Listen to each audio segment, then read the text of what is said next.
अस्सलामुअलैकुम, good morning. सुनो पाकिस्तान में आपको खुशामदीद कहते हैं। खूबसूरत सुबह का आगाज हो चुका है।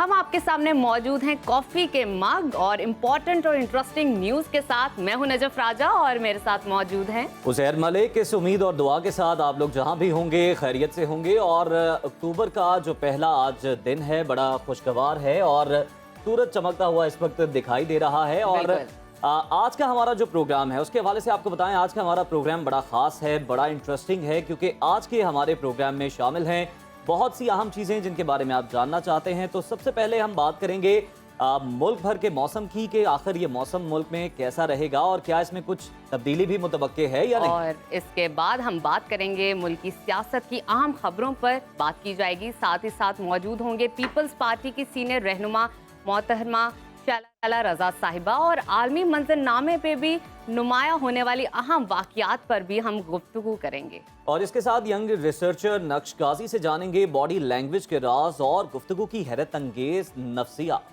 और शाहीनों का क्रिकेट इम्तिहान पर भी बात होगी। इंग्लैंड टेस्ट सीरीज पर जानेंगे स्पोर्ट्स एनालिस्ट की राय। और इसके अलावा माहिर ग़ज़ाइयत जवेरिया महमूद से जानेंगे बच्चों की ज़हनी और जिस्मानी नशोनुमा के लिए आखिर सब्जियां कितनी ज़रूरी हैं और बच्चों को हम सब्जियों की तरफ राग़िब कैसे कर सकते हैं। और प्रोग्राम में हमारे साथ मौजूद होंगे मजहबी और रूहानी स्कॉलर मोहम्मद अहमद चिश्ती साहब। और जादू पर, नजरबद पर, तवाहम परस्ती पर इसकी हकीकत क्या है, इस पर बात करेंगे। और आपको बताएंगे कि आलमी शोहरत याफ्ता इस्लामी स्कॉलर डॉक्टर जाकिर नाइक और उनके बेटे फारिक नाइक के दौरे पाकिस्तान के बारे में। और ये भी बताएंगे कि वो किस तारीख को किन किन शहरों में खिताब करेंगे। और प्रोग्राम में जानने के लिए साथ ही साथ हम ये भी जानेंगे कि पाकिस्तानी सोशल मीडिया के बढ़ते इस्तेमाल से कौन कौन परेशान है।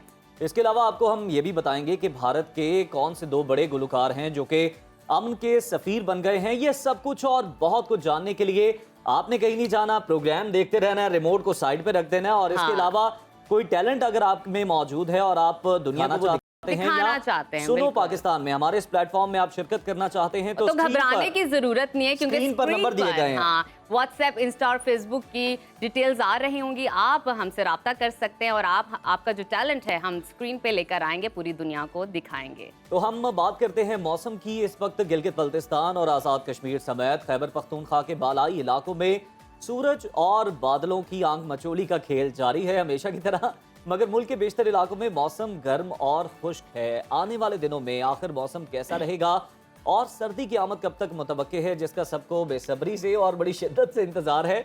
बात कर लेते हैं चीफ मेट्रोलॉजिस्ट सरदार सरफराज साहब हमारे साथ मौजूद हैं। सरदार साहब, बहुत शुक्रिया आपके वक्त का। सबसे पहले तो हमें ये बता दीजिएगा कि आखिर ये गर्मी का जोर टूट क्यों नहीं रहा और सर्दियाँ इतनी दूर क्यों लग रही हैं। हम देखते हैं कि बारिश होती है, मौसम एक दो दिन के लिए बेहतर होता है और उसके बाद फिर वही हब्स और गर्मी का जो मौसम है वो दोबारा आन पहुंचता है। जी बहुत शुक्रिया।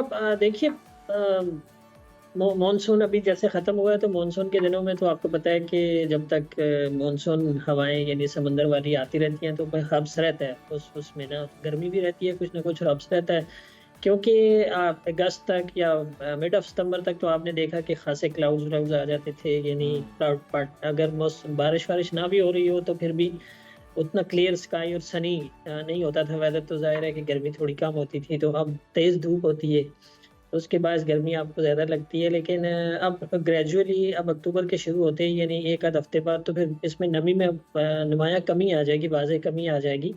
तो मरतूब मौसम तो नहीं रहेगा, आगे खुश्क मौसम है, लेकिन अभी ड्राई है। कुछ 3-4 दिन पहले के 3-4 दिन तक एटलीस्ट कह सकते हैं। अब तो वीकेंड पे अलबत्ता बारिश का एक और स्पेल है, कुछ ना कुछ उधर से वेस्ट से आने वाली, अफगानिस्तान से आने वाली हवाएं दाखिल होंगी शुमाली इलाकाजात में, बिलखुसूस गिलगित बल्तिस्तान हो गया, कश्मीर हो गया और इस्लामाबाद और उसके नॉर्थ में जितने इलाके हैं उनमें अच्छी बारिश है। एतवार को, पीर को, हो सकता है हफ्ते को भी हो जाए, यानी वीकेंड से शुरू होने का है ये सिलसिला 2 या 3 दिन तक। तो उसमें आप कह सकते हैं कि बालाई पंजाब और वस्ती पंजाब के कुछ एरियाज में यानी लाहौर गिरदनवा में भी हल्की बारिश हो सकती है। तो फिर देखिए अक्टूबर के वस्त के बाद ही जाकर सर्दी कुछ ना कुछ, खासकर रात की सर्दी बढ़ जाती है। वैसे तो दिन में अक्टूबर की जो सनी डेज होते हैं उसमें भी तेज़ धूप ही होती है। गर्मी तो ऐसा उसको नहीं कह सकते, लेकिन ये कि क्लियर स्काई होता है तो जाहिर है फिर कुछ ना कुछ टेम्परेचर बढ़े रहते हैं दिन में, लेकिन रात की खुनकी शुरू हो जाएगी 10 या 12 अक्टूबर के बाद, बिल्कुल फिर ठीक। इम्कान रहेगा अच्छा उसका। सरदार साहब, बताइएगा सिंध और ख़ास तौर पर कराची के मौसम के हवाले से बात की जाए तो महकमा मौसमियात की क्या प्रेडिक्शंस हैं? देखिए, सिंध में तो निस्बतन गर्मी मौसम रहेगा अगले दिनों। तो ये कराची में इत्तेफाक से अक्टूबर का महीना जो है ना, ये तीसरा गर्म तरीन महीना होता है, यानी मई, जून और फिर अक्टूबर का हम्म। टेम्परेचर ज़्यादा होता है। तो सर्दियां देर अभी से तो आती हैं। एक आध हफ्ता तो जी, अभी एक आध हफ्ता तो ठीक है मौसम, कराची का भी कोई इतना बहुत ज़्यादा गर्मी नहीं है। लेकिन आगे चलकर अक्टूबर गर्म हो जाता है अमूमन, ये कि 36-37 इस रेंज में टेम्परेचर दोबारा चला जाता है। अक्टूबर में तो 36 तकरीबन एवरेज टेम्परेचर होता है अक्टूबर में कराची का। जी। लेकिन ये कि जो बहुत ज़्यादा मरतूब मौसम हुआ करता था मानसून से शुरू, यानी मई से शुरू होकर सितंबर तक, आप कह सकते हैं बहुत ज़्यादा मरतूब रहा करता था, वो उस उतनी उतनी रतूबत नहीं होगी, अब उसमें कमी आ जाएगी मिड ऑफ अक्टूबर के बाद। ठीक है, बिल्कुल बहुत ठीक। शुक्रिया आपका सरदार सरफराज साहब, हमें बता रहे थे घर में मौसम कैसा रहेगा और कहाँ कहाँ बारिश के इम्कानात हैं और बिल्कुल। कहाँ सर्दी आने की अभी बिल्कुल भी कोई आप उम्मीद ना और रखें थोड़ा सा और हौसला रखने थोड़ा की हौसला जरूरत भी है रखें। अभी चले भी। अब हम प्रोग्राम में आगे बढ़ते हैं, कुछ हाँ। सियासी माहौल की बात करते हैं, और मुल्की बताते हालात हैं। की बात कर ले जाए। बिल्कुल, और आपको बताते हैं अक्टूबर के महीने को मुल्की हालात के लिए इंतहाई अहम करार दे दिया गया है। सियासी और कानूनी महाज अक्टूबर में इंतहाई हंगामा खेज में इजाफे का खदशा जाहिर किया जा रहा है। सियासी मुबस्सरीन ये दावा कर रहे हैं 15 अक्टूबर के बाद मुल्की सियासत का फाइनल राउंड शुरू होने जा रहा है। उधर supreme court practice and procedure ordinance, जजेस कमेटी और बेंच की तश्कील के मामले पर आला अदलिया में इख्तलाफ राय देखने को मिल रहा है, जबकि आईनी तरमीम की मंजूरी के लिए हुकूमत की जानिब से नंबर्स पूरे होने का दावा भी सामने आ रहा है। ऐसे में सीनियर सूबाई वजीर शर्जील मेमन ये कहते हैं कि आईनी तरमीम के लिए नंबर पूरे हैं, हुकूमत जब चाहेगी तरमीम को मंजूर करा सकती है। लीगी रहनुमा तारिक फजल चौधरी ये कहते हैं कि मौलाना फजलुर रहमान के वोट की मोहताजी खत्म करने के लिए हमने प्लान बी तैयार कर लिया है और अब देखना यह है कि ये आखिर प्लान बी है क्या। बिल्कुल, और इस महाजा राय के दौरान हुकूमत ने अहम इत्तेहादी बिलावल भुट्टो जरदारी ने वफाक पर बड़ा इल्ज़ाम लगा दिया। वो कहते हैं कि बतौर वजीर खारजा उन्होंने आलमी इदारों से सैलाब मुतासरीन के लिए $40 करोड़ फंड्स का बंदोबस्त किया था, मगर वफाकी हुकूमत ने ये डॉलर्स अपनी जेब में डाल लिए। बिलावल भुट्टो ने यह भी कहा कि नून लीग और पीपल्स पार्टी में हुकूमत साजी का मुआहदा हुआ था। मुआहदे की शर्त ये थी कि सैलाब मुतासरीन की बहाली पहले तरजीह दी जाएगी, और वजीर आजम ने इस हवाले से वादा भी किया था, मगर ये वादा वफा नहीं हुआ।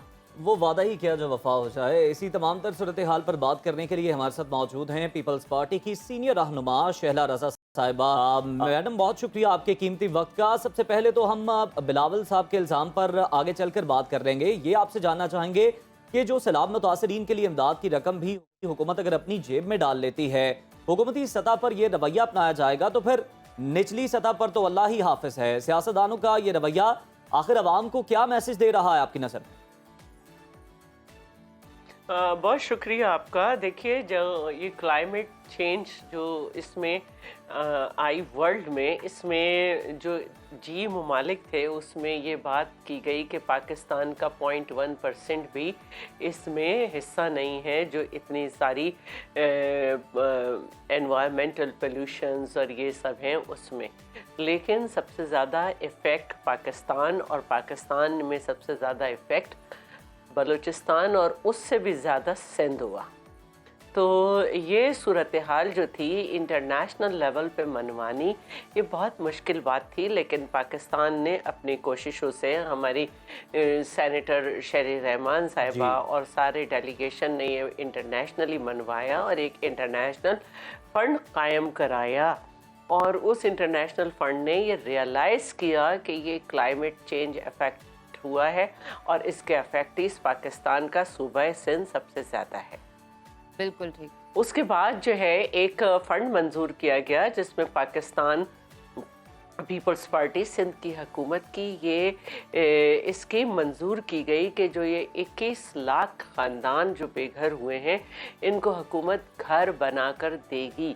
तो ये हमने हवा में तो प्लान नहीं किया था ना, ये हमने प्लान किया था कि हम इंटरनेशनल सपोर्ट से जो हमें फ़ंड आएगा उससे हम अपने लोगों के घर बना के देंगे, जिसमें से कुछ हमने 6 लाख के, और उसमें हम अपने सिंध से भी उसमें हिस्सा डालेंगे।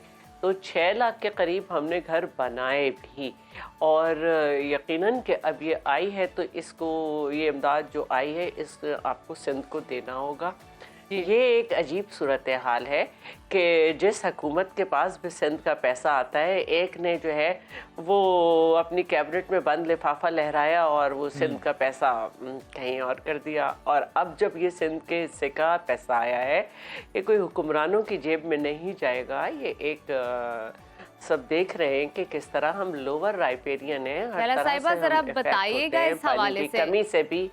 बिल्कुल ठीक, ये इस हवाले से भी बताइएगा। बिलावल भुट्टो ने वफाकी हुकूमत पर इल्ज़ाम लगाया कि बतौर वज़ीर ख़ारजा उन्होंने आलमी इदारों से $400 मिलियन सैलाब मुतासरीन के लिए बंदोबस्त किया था, मगर हुकूमत ने ये रकम अपनी जेब में रख ली। क्या आपको नहीं लगता कि आलमी सतह पर ये हमारे मुल्क के लिए कितनी जगरसाई का सबब बन रहा है? ये बिल्कुल, देखिए अभी क्लाइमेट चेंज इफेक्ट रहेगा मुख्तलिफ सूरतों में, और अभी भी आपने देखा कि किस तरह से बारिशें हुई और किस तरह से अल्टीमेटली तो सिंध में ही जाना है ना सब जगह का पानी जी, और वहाँ से होता हुआ समंदर में जाना है। तो इस दफ़ा भी जो हुआ है उसमें वो बेचारे लोग जिनके घर नहीं बन सके, सिर्फ 6 लाख लोगों के घर बने हैं, उन घरों में भी लोगों ने पनाह ली हुई थी। तो अगर ये रहा और कोई दूसरा इफ़ेक्ट आया तो इंटरनेशनली उसका क्या असर पड़ेगा? आपने ये देखा होगा कि मुख्तलिफ ममालिक से जब हमें इमदाद आई, तो जब हमने दूसरे ममालिक अफेक्ट हुए तो हमने इतनी हिफाजत की हुई थी कि उन पर टैग तक लगे हुए थे कि जो हमारे पास चीज़ें रखी हुई थी वो हमने दूसरे ममालिक को दी। और यही एक तरीका होता है इंटरनेशनली रिलेशनशिप का कि आपके पास जो चीज़ है, जिस मुल्क में मुसीबत आई है, आप उसकी मदद करें। तो उस पर अजीब अजीब सी बातें आई कि ये उस मुल्क का टैग तो हटा लेते। भाई क्यों हटा लेते हैं? हमें दिया था, हमने उसको हिफाजत से रखा कि फिर कोई मुश्किल हो, किसी जगह मुश्किल हो तो ये चला जाएगा, ताकि लोगों को मालूम हो कि क्या चीज़ किस कंट्री के पास है, कौन सी कंट्री दे सकता है। तो ये सारे मामलात हैं और ये बहुत एक सीरियस मैटर है, हमारे अवाम से रिलेटेड है, और हम इसमें खामोश नहीं रह सकते। हम हर बात में खामोश हो जाते हैं, आवाज़ बुलंद करते हैं। कभी हम कहते हैं कि जी आपने अपने हिस्से हमारे सिंध का पानी छोड़ दिया, लेकिन आपने ये नहीं देखा कि तरबेला डैम का किस जगह पे मसाइल हैं, कितने लाइन एंड लॉसेस हैं, पानी नहीं पहुंच सका, लेकिन आप डटे रहे, पूरा पानी है। फिर हमने आपसे दोबारा आवाज़ पहुंच रही है, विफाक तक भी पहुंच रही है। आप तो वैसे ही एक बड़ी तवाना आवाज़ हैं और सिंध के जो मसाइल हैं उन पर आप खुलकर बात करती हैं। ये फरमाइएगा कि जो आलमी इदारे हैं, अगर हम उनकी बात करें तो वो फंड्स जारी करके, कोई रकम जारी करके वो भूल नहीं जाते, वो बाकायदा देखते हैं, तायुन करते हैं कि ये जो मुतासरीन है वहाँ तक पहुँची है, उनकी फलाह बहबूद पे खर्च हुई है या नहीं। अगर ये रकम सैलाब मुतासरीन पर खर्च ना हुई और खुर्द-बुर्द हो गई, तो फिर क्या हम आइंदा आलमी इदारों के पास जाकर मज़ीद इमदाद की तवक्को कर सकते हैं? वो हम पर एतमाद करेंगे, आपको लगता है? आपने देखा कि पीटीआई गवर्नमेंट ने आईएमएफ से जो कॉन्ट्रैक्ट साइन किया था वो उससे मुकर गए थे। देखा होगा, आपको याद होगा ना, तो सिर्फ आईएमएफ बल्कि दोस्त ममालिक भी जो हैं वो पीछे हट गए थे। पाकिस्तान को कोई कर्जा देने पे तैयार नहीं था और पाकिस्तान तन्हा हो गया था। तो एक जॉइंट जो 16 माह की हुकूमत बनी, उसने मिलकर जो काम किया, फिर इसके बाद फिर एक हमने इत्तेहादी बन के जिस तरह से सपोर्ट किया और जिस तरह से बात की, तो आज इस काबिल हुए हैं कि हमारी तरफ दुनिया ने दोबारा देखना शुरू कर दिया है। तो ये असर था उसका जो हम एक माहिदे से मुकरे। इसी तरह जो अब आपने आईएमएफ से माहिदा किया है, उसमें ये बात सामने आ रही है कि आईएमएफ जो है वो सिर्फ फेडरल गवर्नमेंट से सवाल नहीं करेगा, बल्कि आईएमएफ जो है वो प्रोविंशियल लेवल पे जाके मॉनिटरिंग करेगा। तो एक ये फंड जो कि एक आईएमएफ से अलग है, क्या वो ये नहीं समझेंगे, वो ये नहीं सोचेंगे जब दोबारा से वो सूरत हाल बनेगी किसी भी क्लाइमेट के इफेक्ट से, जो भी चेंज आएगी, एक तरफ हम जो है अथॉरिटी बना रहे हैं, क्लाइमेट चेंज अथॉरिटी बनाई है हमने, हम सीरियसली उस पर काम कर रहे हैं। और मैं आपको एक बात बताऊं, मैं क्लाइमेट चेंज की जो स्टैंडिंग कमेटी है उसकी मेंबर भी हूँ। ठीक है, एक और अहम इशू पे आपकी राय लेना चाहेंगे। बताइएगा, पीपल्स पार्टी आईनी तरमीम की मंजूरी के लिए कोशिश कर रही है या सिर्फ आईनी अदालत का क़याम चाहती है? बिल्कुल, हम बहुत कोशिश कर रहे हैं और हमने वो बहुत सी बातें जिसमें JUI जो है जिन बातों पे राज़ी नहीं थी, हमने JUI से बात करके हुकूमत से उन बातों को मनवाया भी है। और मिसाल के तौर पर देखिए, मैं इतनी कानून की एक्सपर्ट बिल्कुल भी नहीं हूँ, लेकिन जो मैंने गुफ्तगू सुनी उसमें मुझे ये मालूम हुआ कि कुछ शिक़े थीं जिसमें एक आर्टिकल 8 यानी कि 8, आर्टिकल 51 51, आर्टिकल 106 ये जो थे इस पे बहुत ज़्यादा JUI को एतराज़ था। पाकिस्तान पीपल्स पार्टी ने दरमियान में आकर हुकूमत से बात की और हुकूमत इस बात पर राज़ी हो गई कि या तो इसमें वो चेंजेस मौलाना की मर्ज़ी से करेंगे या फिर इसको ड्रॉप ही कर देंगे। और मतलब इस हद तक हमने किरदार अदा किया है। और दूसरा एक आर्टिकल है 199, उसमें JUI को एक वर्ड पे एतराज़ था, तो हमने उस पर भी हुकूमत से बात की और वो एतराज़ ख़त्म कराया। लेकिन अब जो है मामला यहाँ तक पहुँचा था कि पीपल्स पार्टी ने ये कहा था कि हम तो अपना ड्राफ्ट बना रहे हैं, आप भी बना लें। दूसरी बात ये है कि JUI से कहा था कि आपके पास हुकूमत का ड्राफ्ट है, तो आपको उसमें जो एतराज़ात हैं जिन जिन आर्टिकल्स पे आप उनमें उसको अमेंड करके शैला रज़ा साहिबा, कता कलामी की माजरत, हो नहीं सका। जो पीपल्स पार्टी है ये खास तौर पर गरीबों का बड़ा दर्द रखती है, हम देखते हैं। ये फरमाइएगा कि आप आईनी तरमीम के लिए इतनी जो कोशिश कर रहे हैं, क्या इस वक्त जो अपोजिशन आवाज़ उठा रही है कि ये अपने मर्जी के जजेस हुकूमत मिलकर लाना चाहती है इत्तेहादियों के साथ, ये बेहतर ना होता कि सुप्रीम कोर्ट के जो 5 सीनियर जजेस हैं उन पर मुश्तमिल आईनी अदालत बना दी जाती?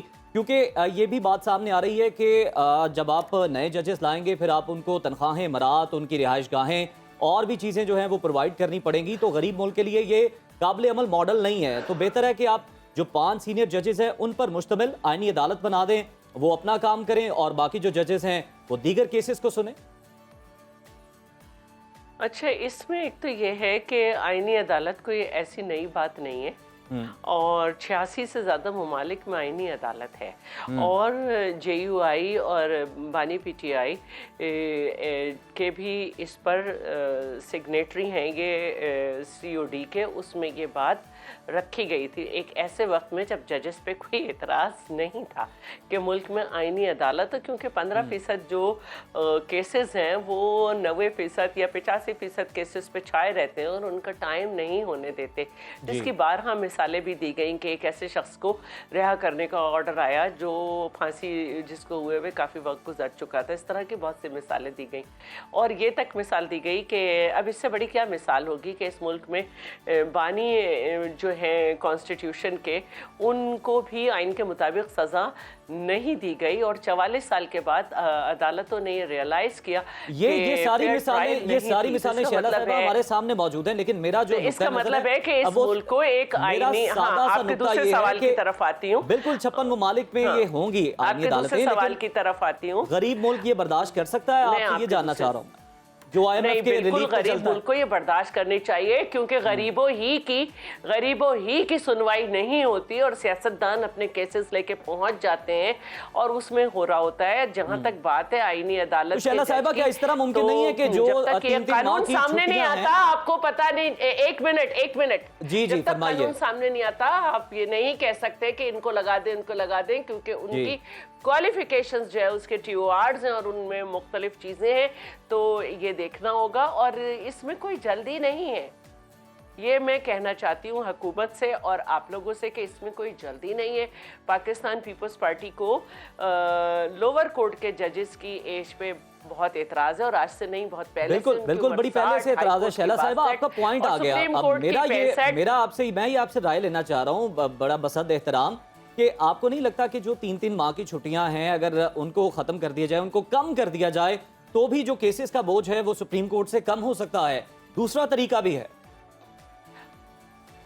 ये एतराज काफी अरसे से है कि भाई ये छुट्टियां उस वक्त की हैं जब घोड़ों पे सफर होता था, ये होता जी। था। लेकिन अगर ये छुट्टियां कम भी हो जाएं तो फिर भी जो है कहा जाता है कि 65,000 से ज़्यादा केसेस हैं, और ये केसेस जो हैं वो ना सिर्फ ये कि सुप्रीम कोर्ट पे बल्कि हाई कोर्ट में भी जो हैं सूबाई वहाँ पे भी हैं। तो हम सिर्फ ये कि फेडरल लेवल पर नहीं, हम जो है वो प्रोविंशियल लेवल पर भी जो है वो कॉन्स्टिट्यूशनल कोड बनाना चाह रहे हैं, और ये कोई नई बात नहीं है, इस पे तमाम लोग राजी हैं, और ये पार्लियामेंट का डोमेन है कि वो ये काम कर सकती है। और रही बात टाइम हमेशा अच्छा होता है। टाइम इतना अच्छा था कि बानी पीटीआई जो हैं वो अमेंडमेंट्स जो थी नैब के, उनके ख़िलाफ़ गए खुद मुद्दई बन के। जब अमेंडमेंट्स जो हैं उनके दरख्वास्त रद्द हुई तो सबसे ज़्यादा फ़ायदा उनको हुआ। तो एक कानून जो होता है वो वही जो है सही कानून होता है जिससे बच्चे, बूढ़े, आम आवाम सबको फ़ायदा पहुँचे। तो वो कोर्ट भी वही फ़ायदेमंद होती है जो सबको फ़ायदा दें। उससे बिल्कुल, जब हमने देखा कि नैब कानून में तरमीम हुई तो फिर जिनको फ़ायदा मिल सकता था उन्होंने हासिल किया, जो कि उनका हक भी है, इस पर एतराज़ नहीं होना चाहिए। और साथ ही साथ आप हमें ये भी फरमा रही थी कि ना सिर्फ विफाकी बल्कि सूबाई सतह पर भी ये जो कॉन्स्टिट्यूशनल अदालतें हैं ये बनाने की कोशिशें जारी हैं। बहुत शुक्रिया आपके कीमती वक्त का। शैला रज़ा साहिबा मौजूद थी, अपना तज्जिया दे रही थी। प्रोग्राम में कुछ दीगर कोर इश्यूज पर भी बात करेंगे, लेकिन इस ब्रेक के बाद। देखते रहिए सुनो पाकिस्तान। सुनो पाकिस्तान में आपको दोबारा से खुश आमदीद कहते हैं। और अब बात करते हैं आलमी मंजरनामे की। तो मशरिक़ वस्ता में इसराइली दहशतगर्दी में मुसलसल इजाफा देखने में आ रहा है। इसराइल ने लेबनान में वाज़े हमलों के साथ ज़िमनी कार्रवाई भी शुरू कर दी है और शहरी आबादी को निशाना बनाया जा रहा है। हम देख रहे थे कि इससे पहले फजाई कार्रवाइयां की जा रही थी, लेकिन अब जमीनी तौर पर भी तोपों के साथ भी जो जंग है उसका सिलसिला शुरू कर दिया गया है। बिल्कुल। और अगर हम गुज़श्ता जो 24 घंटे गुजरे हैं उनकी बात कर लें तो यहाँ पर इसराइली दहशतगर्दी में 136 अफराद शहीद और अब तक मुतादिद जख्मी हो चुके हैं, ये इत्तलात है। इसराइली फौज ने फजाई हमलों के साथ भारी हथियारों के हमरा लबनानी सरहद की जानिब पेशकदमी शुरू की है और इसराइली वज़ीर दिफा ने लबनान में ज़मीनी कार्रवाई का इशारा दिया। हिज़्बुल्लाह के नौमुंतखब कायम मकाम सरबराह ने इसराइल को भरपूर जवाब देने का ऐलान कर दिया है और ये कहा है कि हम मुतबादिल मंसूबों के तहत जंग को जारी रखेंगे, ख़त्म नहीं करेंगे। ज़मीनी मुकाबले के लिए भी उन्होंने बता दिया कि हम पूरी तरह तैयार हैं, तैयारी मुकम्मल है, दुश्मन को धूल चटाएंगे। और इसके साथ साथ इस्राएली वज़ीर आज़म ने ईरान पर हमले का इशारा देते हुए कहा है कि मिडल ईस्ट का हर इलाका उनकी पहुंच में है। हम अपने मुल्क के तहफ़्फ़ुज़ के लिए किसी भी हद तक जाएंगे, ईरान पर भी हमला कर सकते हैं। ताहम ईरान ने वाज़े किया है कि वो जंग नहीं चाहते और जंग मुसल्लत की गई तो इसराइल के मुजरिमाना अमाल पर भरपूर जवाब देंगे। भी बिल्कुल नजफ, हमने देखा कि अभी तक ईरान की जानिब से इस्माइल हनिया का भी बदला नहीं लिया गया, क्योंकि अमेरिका की जानिब से एक यकीन दहानी करवाई गई थी। दूसरी जानिब रूस ने मशरिक़ वस्ता में जंग के बढ़ते खतरात से खबरदार करते हुए ये कहा है कि हसन नसरुल्लाह की शहादत के बाद बड़ी जंग का खतरा अब मजीद बढ़ गया है और खित्ते में सूरत हाल नुमाया तौर पर अदम इस्तेहकाम का शिकार दिखाई दे रही है। मिडल ईस्ट की ताज़ा तरीन सूरत हाल पर बात कर लेते हैं। हमें ज्वाइन किया है साबिक सिफारतकार और आलमी उमूर के माहिर डॉक्टर जमील अहमद खान साहब। सर, बहुत शुक्रिया आपके वक्त का। सबसे पहले तो ये फरमा दीजिएगा कि इसराइल की फ़लस्तीन, लबनान और यमन पर वहशियाना बमबारी का सिलसिला जारी है और स्पेसिफिकली जो शहरी आबादी हैं उन्हें निशाना बनाया जा रहा है। इसराइल के अज़ाइम क्या हैं, मकासद क्या हैं और पूरे खित्ते में जंग फैलाकर इसराइल हासिल क्या करना चाहता है? इसराइल का पहले तो देखना यह है कि जो वहाँ इस वक्त गवर्नमेंट है वो राइट विंग गवर्नमेंट है, मजहबी गवर्नमेंट है। और इसराइल इसमें यहूदियत में ये दिया हुआ है मजहब में कि ये सारी ज़मीन जो नाइल से लेके यूफ्रेट तक है ये अल्लाह ताला ने उनके लिए बनाई है। और वो इसी हिसाब से ये 1897 में एक ग्रेटर इसराइल का कॉन्सेप्ट डेवलप हुआ था, जो कि स्विट्ज़रलैंड में जब पहली दफ़ा ज़ायोनिज़्म की बुनियाद रखी गई तो वहाँ से इसका शाखा मिलता है। अब आ जाते हैं कि इस वक्त क्या हो रहा है। आपने देख लिया कि गाज़ा में उन्होंने जितनी कोई तकरीबन 41,500 से ज़्यादा लोगों को शहीद कर दिया, बच्चे बूढ़े सारे लोग उसमें, और ज़मीन पर कब्जा करते जा रहे हैं। 1948 में 530 के करीब शहरों को, गाँव को मसमार करके तकरीबन 20-25 हज़ार अफराद को शहीद करके उन्हें धकेल लिया। मजीद सुकेड़ दिया फ़लस्तीन की ज़मीन पर, और फिर 67 में भी ये किया और ज़मीन कब्जा कर लिया गजा में। अब आपको याद होगा कि कोशिश की गई कि किसी तरीके से इजिप्ट राज़ी हो जाए और सिनाई में इतनी बड़ी उस डेजर्ट में जगह दे दे कि सारे गजा के लोगों को उसमें पुश करके भेज दिया जाए और गाजा पर कब्जा कर लिया जाए हमेशा के लिए। अब यही कोई बात हो रही है लेवांट के तमाम इलाकों में, यानी कि लबनान भी उसमें शामिल है। और लबनान में क्योंकि हिजबुल्लाह एक वाहिद फोर्स थी जो कि इस चीज को रोक के रखी हुई थी, और नसरुल्लाह उसके सबसे बड़े लीडर थे, 32 साल से चले आ रहे थे। खास तौर पे जब उनके हसन जमूसवी साहब को इन्होंने शहीद कर दिया था 1992 में, उसके बाद बिल्कुल से ठीक। डॉक्टर साहब ये भी बताइएगा, कुछ माहिरीन ये भी कह रहे हैं कि जंग मोहम्मदन और इसराइल के दरमियान लड़ी जा रही है। अब इस बारे में आपकी क्या राय है? नहीं, उस पे तो मैंने जो तबसरा किया कि ये एक राइट विंग की जो हुकूमत है और मजहबी हुकूमत है, वो तो उसका पस मंजर है, लेकिन इस वक्त जो जमीनी हकायक हैं वो सारी उस बात को साबित कर रही हैं कि पस पर्दा उनके जहन में क्या हो सकता है। उसके साथ साथ इजराइल इस पूरे इलाके का अमेरिका के लिए प्रॉक्सी वॉर भी करता रहेगा, सारों को अपने जेर असर भी रखेगा, चाहे वो इब्राहिम अकार्ड के जरिए रखे या अपनी ताकत और कुव्वत के जरिए रखे। और सारे के सारे प्रॉक्सीज जितनी भी हैं इलाके में जो ईरान को मज़ाहमत दे सकते थे, उनको खामोश करा के रखे। सबसे बड़ी प्रॉक्सी जो थी, सबसे बड़ी कुव्वत जो थी, वो हिजबुल्लाह की है, और वो हसन नसरुल्लाह उसके सबसे बड़े लीडर थे, उनको इन्होंने खत्म कर दिया। अब वो कहते हैं कि हम पूरे इंफ्रास्ट्रक्चर को तबाह करेंगे। यूएस के स्पोक्स पर्सन ने ये कहा, अमेरिका के सदर और नायब सदर ने ये कहा कि ये बिल्कुल सही किया है, इजराइल ने मार दिया है और ये उनका राइट था उसको मारना, वर्ड्स टू दैट इफेक्ट, और वो अपने डिफेंस का हक रखते हैं। और अगर जितने भी वो बम बरसाते रहे, और आपको याद रहे कि गाजा में जो उन्होंने बम बरसाए से ज्यादा अभी बिल्कुल वो बम तो बरसा रहे हैं और खुली दहशतगर्दी भी कर रहे हैं, लेकिन हम इस सब में देख रहे हैं कि मुस्लिम उम्मा का जो अब तक का किरदार है वो इंतहाई मायूस किन है। मुस्लिम और अरब मुल्क सिर्फ मसम्मतों तक ही क्यों महदूद हैं, और इस बेहिसी की वजह क्या है? क्या अरब ममालिक किसी बड़ी तबाही के मुंतज़िर हैं? जी, वो तो तबाही शुरू हो गई है ना। अब तो मैंने कई प्रोग्रामों में कहा है कि 1 by 1 and turn by turn अगली बारी जो है वो ईरान की बिल्कुल वाज़ेह कर दी है अपनी स्पीच में। नेतन्याहू ने जनरल असेंबली के जो हालिया स्पीच है, और जब उन्होंने नक्शा बताया कि आर्क ऑफ कर्स जो है वो ईरान उसमें सरे फहरिस्त है और ईरान को हम न्यूक्लियर की अवशोदगी नहीं करने देंगे।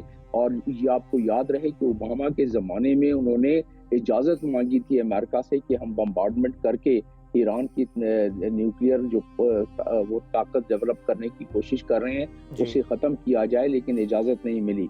अब इसको इस तरह में भी देखते हैं जियोपॉलिटिकल पराहे में, लेकिन उससे पहले एक मैं बात वाज़ेह करता चलूँ कि जो इस वक्त बम इस्तेमाल हो रहे हैं ताज़ा तरीन, उसमें प्रिसीशन बम्बिंग में डिप्लेटेड यूरेनियम होती है, और डिप्लीटेड यूरेनियम का असर ये होता है कि 10 साल के अंदर अंदर कैंसर बड़ी तादाद में फैलना शुरू हो जाती है, बर्थ पे अटैक होता है, इम्यून सिस्टम खत्म हो जाता है। इसका मतलब क्या हुआ? इसका मतलब ये हुआ कि आबादी जिस तरह कि वो इसको एलिमिनेट करने की कोशिश कर रहे हैं और गाजा में किया उन्होंने और मजीद कर रहे हैं, इसी तरह अब लबनान की तरफ आ गए हैं वो। और लबनान में अभी सदन लबनान पे कब्जा तो उन्होंने शुरू कर दिया ना आज से, और कब्जा करने के बाद उन्होंने अनाउंस कर दिया है कि बहाना क्या है कि जो एक बिल्कुल आपने ये दुरुस्त फरमाया डॉक्टर साहब कि अब टर्न बाय टर्न और इस तरह से जो इसराइल है वो अपनी दहशतगर्दी का सिलसिला आगे बढ़ा रहा है और सेलेक्ट कर रहा है और उन पर हमले भी कर रहा है। लेकिन अब जो इसराइल की जानिब से बयान सामने आया है कि ईरान को निशाना बनाया जाएगा, तो अब देखना यह है कि क्या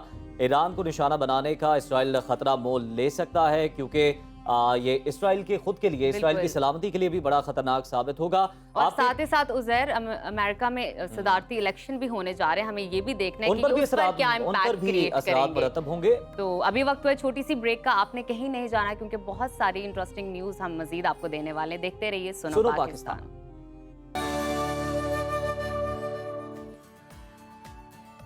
तो तो नाजरीन हम वापस आ गए हैं और ब्रेक से पहले हम बात कर रहे थे अहम खबरों के हवाले से। तो प्रोग्राम में अब वक्त हुआ है कुछ इंटरेस्टिंग रिसर्च शेयर करने का आपके साथ। तो उसके लिए हमारे साथ गेस्ट मौजूद हैं, यंग रिसर्चर नक्श काजी। अस्सलाम वालेकुम, welcome to Suno Pakistan. Thank you so much for joining us. Thank you, अल्लाह का शुक्र। ठीक ठाक। क्या शेयर आप करने बताएं। वाली हैं? हाँ जी, आज हम बात करें जी कम्युनिकेशन पे। ठीक है, अच्छा। कम्युनिकेशन गुफ्तगू करना, बातचीत करना एक दूसरे से। ठीक है, वैसे बहुत ज़्यादा सिंपल लगती है चीज़ कि अच्छा हाँ इसमें क्या ही टेक्निकल होगा, लेकिन इसकी आज डिटेल्स में जाएंगे और फिर देखेंगे कि हम इसको इफ़ेक्टिव कैसे बना सकते हैं। अच्छा। और कैसे आप जो है साइलेंटली कुछ ऐसा कर रहे हैं, साइलेंटली यानी नॉन ये तो वर्बल। सीखने की जरूरत है, Yes, नॉन बोले बगैर। ये तो नक्श वही बात होगी ना, जो भी चाहे निकाल लो मतलब। खामोशी गुफ्तगू पे भारी है, वाह तो जबरदस्त। शायद मेरा ख्याल है नॉन वर्बल गुफ्तगू की तरफ इशारा है। हम भी आज उसी ये तरफ बता इशारा दें ज्यादा कि करेंगे। किस तरह आप नॉन वर्बल गुफ्तगू करके अपनी बॉडी लैंग्वेज से किसी को बड़ा स्ट्रॉन्ग मैसेज दे सकते हैं। बिल्कुल। अच्छा, सबसे पहले तो कम्युनिकेशन की बात करें तो हमें पता है कि कम्युनिकेशन दो टाइप्स की होती है। एक होती है वर्बल कम्युनिकेशन और एक होती है नॉन वर्बल कम्युनिकेशन। जो आपकी वर्बल कम्युनिकेशन है वो आपके अल्फाज के इस्तेमाल से, और जो आपकी नॉन वर्बल है वो आपकी बॉडी लैंग्वेज, आपके जेस्चर्स, ज्यादा आपका कौन सी posture, यूज होती है? ज़्यादा आपकी नॉन वर्बल होती है। अच्छा। You will be surprise to know कि जबरदस्त। 93% इज द नॉन वर्बल। ठीक है, Okay. हाँ जी। अच्छा, इसमें ये है कि एक थेरी है, मेहरेबियंस थेरी कहलाती है, कम्युनिकेशन थेरी, दैट सेज कि 93% is your non verbal communication ठीक है। And 7% is your verbal communication. और नॉन वर्बल में भी 7, 38, 55 का एक रूल है। ठीक है, दैट सेज कि 7% is the verbal communication, 38% is the tone, कि जिस टोन से आप बात कर रहे हैं। ठीक है, और 55% इज द बॉडी लैंग्वेज। ठीक है, जिसमें आपका पोस्चर, आपका जेस्चर, आपके फेशियल एक्सप्रेशंस, आपकी हैंड मूवमेंट सब आ जाते हैं। ठीक है। अच्छा, अब इसमें यह है कि जब हम ये बात करें तो हम अगर आज सिर्फ नॉन वर्बल पे बात करते हैं because it is more interesting and also कि आप ये समझें कि आपके देखने का तरीका भी कोई मैसेज देता है। ठीक है, आपकी साइलेंस भी कोई मैसेज देती है। ठीक है। अच्छा, रिसर्च सेज के फर्स्ट 7 सेकेंड्स डिसाइड करते हैं कि आगे इंटरेक्शन कैसी रहेगी। अच्छा, 7 सेकंड। 7 सेकेंड्स। इसका अंदाजा किस तरह से होता है ये भी बता दें। हाँ जी, इसका अंदाजा ऐसे होता है कि देयर इज दिस सेइंग कि जिसमें कहते हैं कि your vibe attract your tribe. ठीक है, जब आप आए, आपकी एक वाइब है। ठीक है, वो वाइब कम्युनिकेट हुई उस 7 सेकंड में, मैंने ये फैसला किया कि अब मज़ीद बात कैसे होगी। चले इस पर अगर हम बात करते हैं, मैं आ रही हूँ, मैं आपके पास बैठी हूँ, आप बात नहीं कर रहे, मैं भी बात नहीं करी। ठीक है, और there is nobody who is breaking the ice, तो हमें लगेगा कि अच्छा ठीक है, मतलब शी इज़ कोल्ड, अच्छा ये बात नहीं करती ज़्यादा, ये नहीं कर रही तो मैं क्यों करूँ? मैं क्यों करूँ? ये जो वाइब है, जी। वाइब को थोड़ा सा अगर हम एक्सप्लेन करें, दैट मीन्स कि अगर आप रूम में एंटर हुए तो आपने जो एक क्रिएट किया या सामने वाले पर्सन ने जैसे आपको प्रिसीव किया है, दैट्स कॉल्ड वाइब। थोड़ा सा वाइब पे हम एक शो कर चुके थे। हाँ। लेकिन वाइब ये है कि अगर छोटा सा समराइज करके बताऊं तो वाइब क्या है? वाइब मूड है, वाइब एनर्जी है, Body language, वाइब आपका personality। वो ऑरा है जो आपका इर्द गिर्द आपसे जो एनर्जी इमिट होती है, वो आपकी वाइब है। ठीक है, if somebody is very happy go lucky type of a person, तो उससे वो वाली वाइब इमिट अच्छा होती नक्श, ये बताएं मतलब नॉन वर्बल कम्युनिकेशन के जरिए हमें ये समझाएं, अगर आप किसी से गुफ्तगू ना करना चाह रहे हो, इरिटेट हो रहे हो, तो आप उसे किस तरह से मतलब अपने जेस्चर से बता सकते हैं कि बस यार। पर humbly, मेरा ख्याल है ये सबको आता है। अब मेरा ख्याल है खत्म कर देना मेरा चाहिए। ख्याल है ये वैसे आता है नहीं, सबको। बड़े अच्छे मुहज़्ज़ब अंदाज humbly, में, बहुत kindly। बड़े सिविलाइज तरीके से। देखें, जब हम बहुत लिमिटेड कम्युनिकेशन करते हैं ना, अल्फाज बहुत लिमिटेड, आपको बहुत अच्छी तरह से अंदाजा होगा, मुझे बताने की ज़रूरत नहीं है कि मीडिया पर्सन को जब आपके पास कोई गेस्ट आ जाए और आपको वन वर्ड आंसर दे यस नो, तो आपसे बात वैसे ही नहीं होती, राइट? अच्छा, तो उसमें when you nod and you are not talking, आपने कहा तो अब इससे बाद आप क्या बात करेंगे? ठीक है, my expressions are giving you that message, I am not interested. ठीक है, सिमिलरली अच्छा, मज़े की बात यह है कि नॉन वर्बल की अगर बात कर रहे हैं तो eye contact is very important. अच्छा, रिसर्च सेज कि there is this rule of 50-70।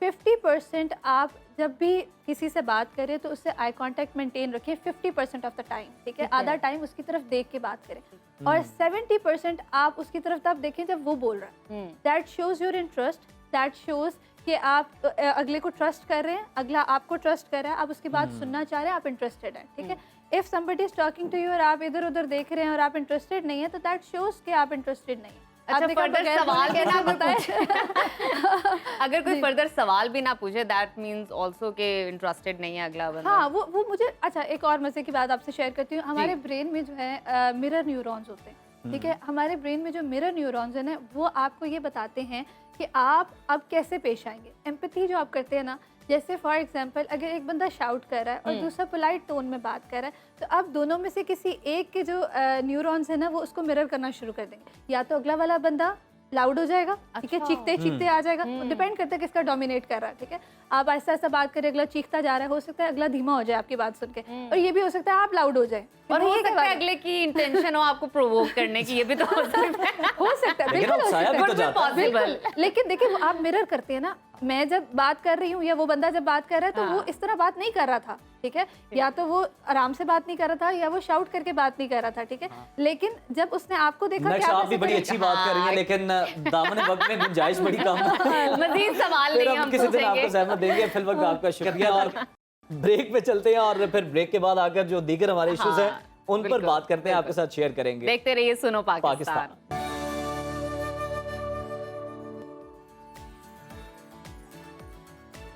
सुनो पाकिस्तान में आपको दोबारा से खुशामदीद कहते हैं। तो अब कुछ बात करेंगे गैलप के ताज़ा सर्वे के हवाले से, जिसमें बताया गया है कि 31% जो है पाकिस्तानी माशरे में सोशल मीडिया के बढ़ते हुए असरात से परेशान हैं, जबकि 38% अफराद का कहना है कि सोशल मीडिया के इस्तेमाल से इनकी जिंदगियों में कोई फ़र्क नहीं पड़ा। सर्वे के मुताबिक सोशल मीडिया के जिंदगियों में बढ़ते अमल दखल से परेशान पाकिस्तानियों की शरह जो है 39 है। जी हाँ, और आलमी सतह पर 50% अफराद ने सोशल मीडिया के जिंदगियों पर हावी होने का कहा है।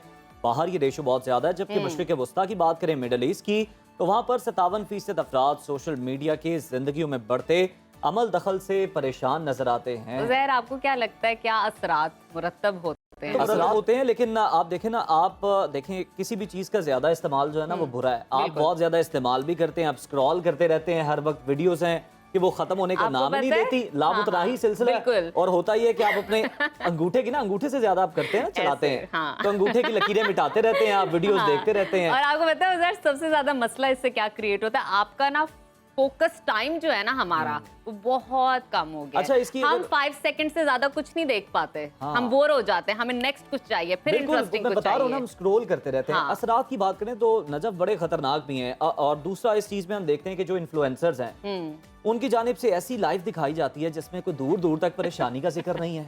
खुशियां ही खुशियां, खुशियां ही लाइफ स्टाइल खुशियां है। हैं। ओहो ओहो, यहाँ कमाल जा रहे हैं, जिंदगी। बड़ी गाड़ियों पे सफर कर रहे हैं, अच्छे रेस्टोरेंट्स में खा रहे हैं। तो जो देखने वाले हैं ना, जो परसीव करने वाले हैं, वो ये परसीव करते हैं कि हाँ। जी शायद लाइफ यही है। लाइफ और अगर यही हमारी ऐसी नहीं है, हम इनके मेयार के मुताबिक हाँ। नहीं है, तो फिर तो हम पता नहीं हम किस डिप्रेशन दुनिया में रह रहे हैं। किस दुनिया में हैं, और फिर नाशुक्री की तरफ चले जाते हैं, और फिर बेशक। सोचते हैं कि भाई बहुत बुरा हो गया है, हमें ये नाशुक्री, नहीं मिला, नाउमीदी, फिर नाउमीदी, इन चीज़ों परेशानी, में आप घिर कर डिप्रेशन, रह जाते हैं। एंजाइटी, ये सब आपको घेर लेती है। तो ये बड़ा इसके असरात मुरतब और होते हैं इसके social अलावा media के point of वैसे view तो से। इसके बहुत से असरात हैं, लेकिन एक और नुक्ते की तरफ मैं आपकी तवज्जो दिलाता हूँ नजफ। जी। ये जो मियाँ बीवी का रिश्ता है, इससे मुतालिक भी हम देखते हैं कि इन्फ्लुएंसर्स हैं जो कि कपल हैं, वो भी अपनी इस तरह की चीजें शेयर करते हैं।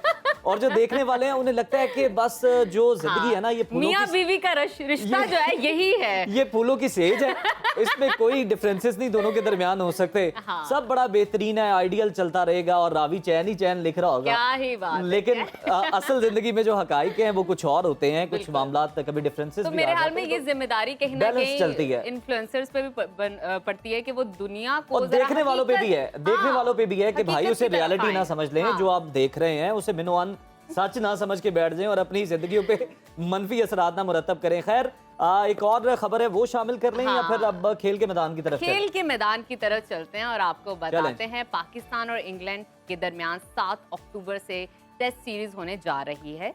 दोनों टीमों के दरमियान 3 मैच खेले जाएंगे। ये test series ICC world test championship का हिस्सा है, जिसका पहला टेस्ट मैच 7 से 11 अक्टूबर, दूसरा टेस्ट 15 से 19 अक्टूबर तक मुल्तान क्रिकेट स्टेडियम में खेला जाएगा, जबकि तीसरा टेस्ट मैच 24 से 28 अक्टूबर तक रावलपिंडी क्रिकेट स्टेडियम में खेला जाएगा। और इस टेस्ट सीरीज के लिए तमाम तर जो तैयारियां हैं वो मुकम्मल कर ली गई हैं। बेन स्टोक की क़यादत में 17 रुकनी स्क्वाड कल 2 अक्टूबर को पाकिस्तान पहुंच रहा है।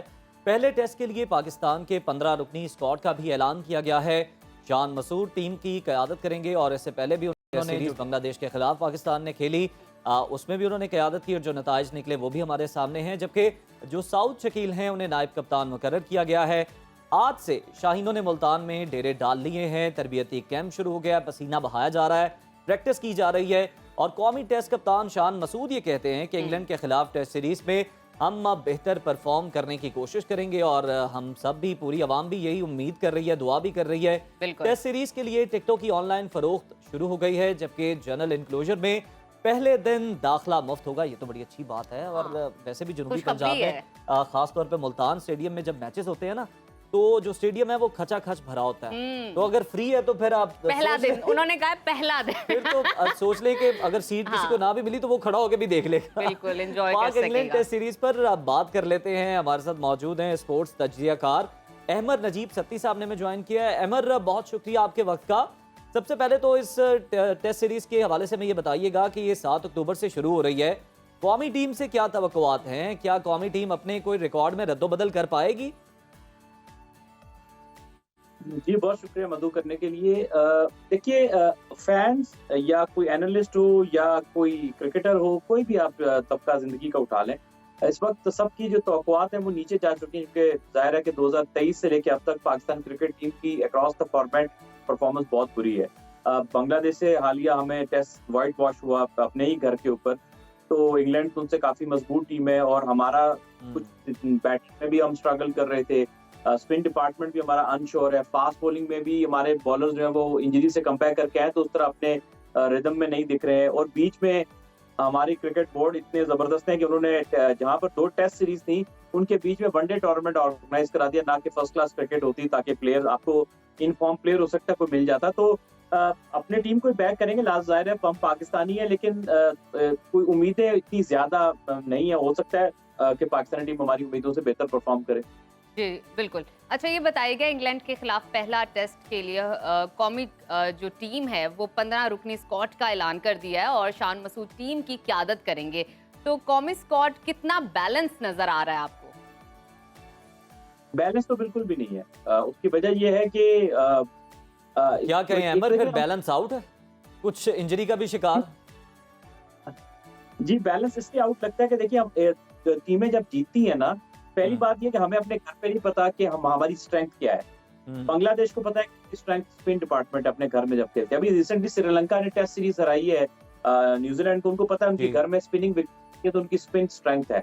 हमारी क्या स्ट्रेंथ है घर पे, हमें आज तक नहीं पता चला। क्या बैटिंग है, क्या फास्ट बॉलिंग है, क्या स्पिन विकेट यहाँ पर बनती नहीं है।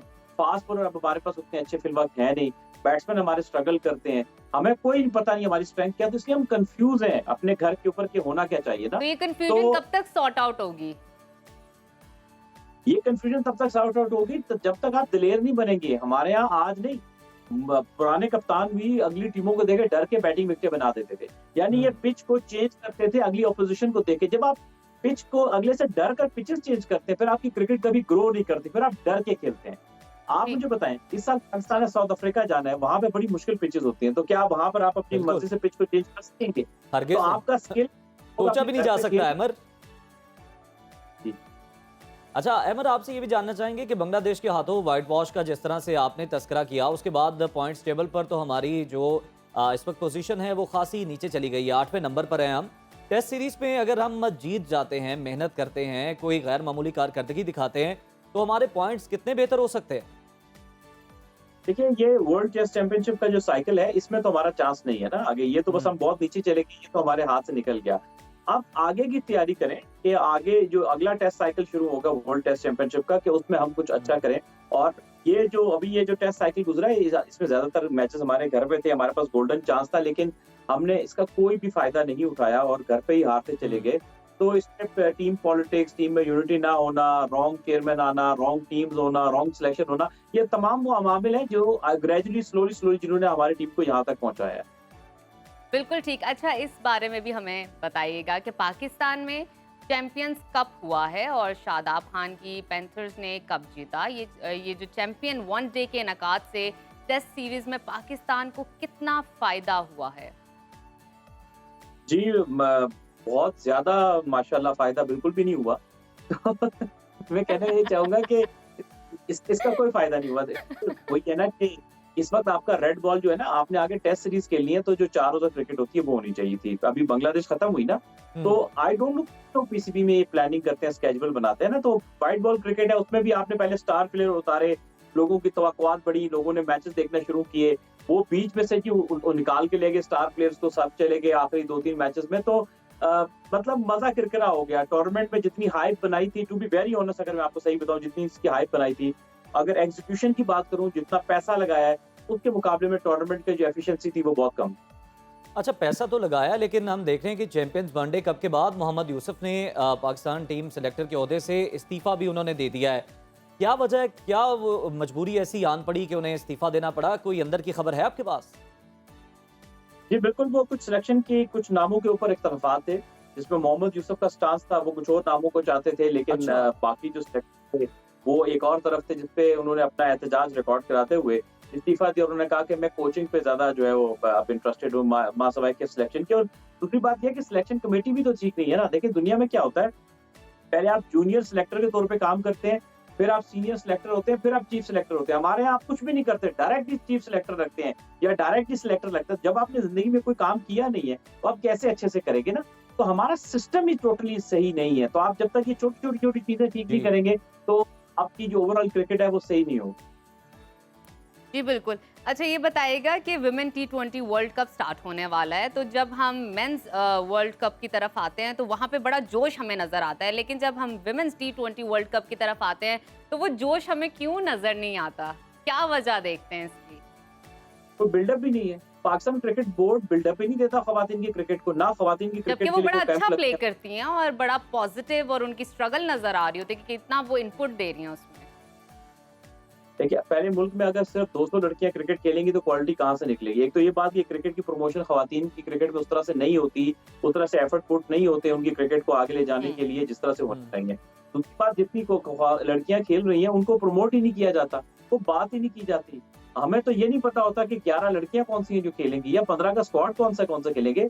इसमें कसूरवार जो सबसे बड़ा पाकिस्तान क्रिकेट बोर्ड है। कितनी पोस्ट लगती है खवातीन के ऊपर, कितनी बात होती है खवातीन की क्रिकेट के ऊपर। तो इसलिए जब तक आप खुद डिस्कस नहीं करेंगे, उनको ब्रांड बनाएंगे नहीं, वो बन नहीं पाएंगे। बिल्कुल, आप ठीक कह रहे हैं। बहुत शुक्रिया आपका अहमद, बहुत अच्छा लगा आपसे बात। साथ ही साथ आपने बड़ा अच्छा तज्जिया पेश किया। तो अभी वक्त हुआ है नाजरीन छोटी सी ब्रेक का। आपने कहीं नहीं जाना, जुड़िए रहिए हमारे साथ और देखते रहिए सुनो पाकिस्तान। ब्रेक से नाजरीन हम वापस आ चुके हैं, और जैसा कि आप सब जानते हैं कि जो अच्छी खुशबू है उसका किसको शौक नहीं होता, और सबकी कोशिश होती है कि अच्छे से अच्छा परफ्यूम लगाया जाए, अच्छी खुशबू लगाई जाए, क्योंकि जो अच्छी खुशबू है उससे आपकी एक तो शख्सियत का भी असर ज़्यादा पड़ता है, और दूसरा उसके बहुत सारे फवायद आपको होते हैं। आप किसी गैदरिंग में गए हैं, अच्छी खुशबू आपने लगाई है, तो कभी कभी कुछ लोग सबकी तवज्जो आप पे होती है, सेंटर ऑफ अट्रैक्शन। कुछ लोग आपको परफ्यूम से और आपकी खुशबू से पहचानते हैं। याद रखा जाता है, याद रखा जाए ये खुशबू आ रही है तो बंदा तो नहीं आ गया। ये स्पेसिफिक जो खुशबू है ना वो मंसूब हो जाती है किसी शख्सियत के साथ। तो आज मैं आपको एक ऐसी जगह बताऊंगी, अगर आपके पास मुनासिब पैसे हैं, मसला भी सुन लें। हाँ, आपका शौक ज्यादा है, मुनासिब पैसे हैं, लेकिन ब्रांडेड परफ्यूम लगाने का आपको बहुत शौक है और आप चाहते हैं कि आप किसी महफिल में जाएं और लोग आपको पहचाने आपकी खुशबू से, तो परेशान होने की जरूरत नहीं है। हल निकाल लिया, हमने हल निकाल लिया। हल ये है कि रुबीना यूसुफ जो है वो लाहौर की मशहूर तरीन शाह आलम मार्केट है,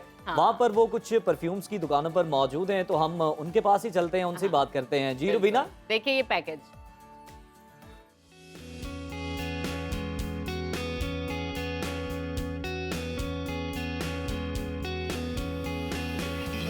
पाकिस्तान के शहर लाहौर में मौजूद एशिया की सबसे बड़ी मार्केट शाह आलम मार्केट में यहाँ मौजूद है, जहाँ पर लाखों हजारों के परफ्यूम चंद रुपए में बनाए जाते हैं।